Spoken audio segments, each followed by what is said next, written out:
Guys, so this is how you craft a armor or weapon. So first, you can check it here, upper right corner, then lower icon next to beside craft. Click the craft icon, then for example here you can choose bow, gauntlet, spear, staff, or armor. So if you want to find your item that you wanted to craft, just scroll up or scroll down to find the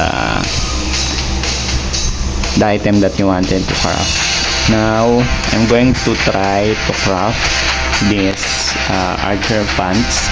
So first, if you want to craft archer pants or any item, first you need to have the pants first, meaning you need to have the NPC or the item that you wanted to craft. Next, soft fabric and low white essence.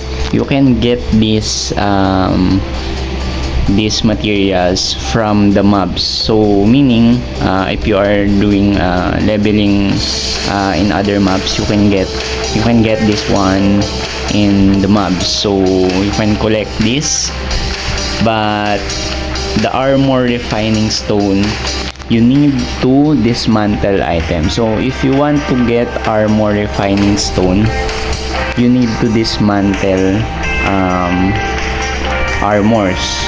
So for example here, you wanted to craft weapon naman, you need to dismantle weapon to get weapon refining stones. So now I'm going to let's say I'm going to craft a archer pants. Now I have all the materials. Just click the craft here, then here you go.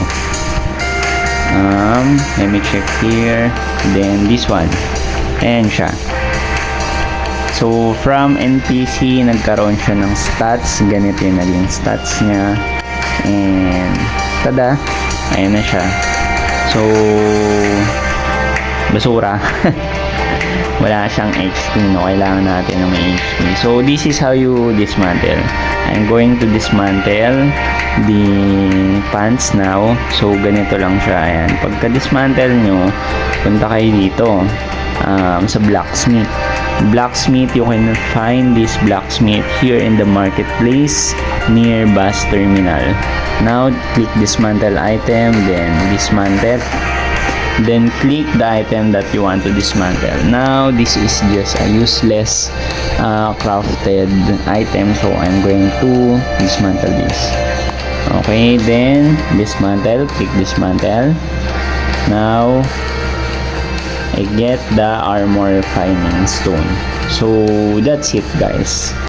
If you want to do more, you wanted to craft a higher weapons or set, here there is a additional token, war token. You can get this war token when you go to club war. So the same with the weapon, you need to have at least 15 war token. Alright, so I hope you learn from this video, Nax English.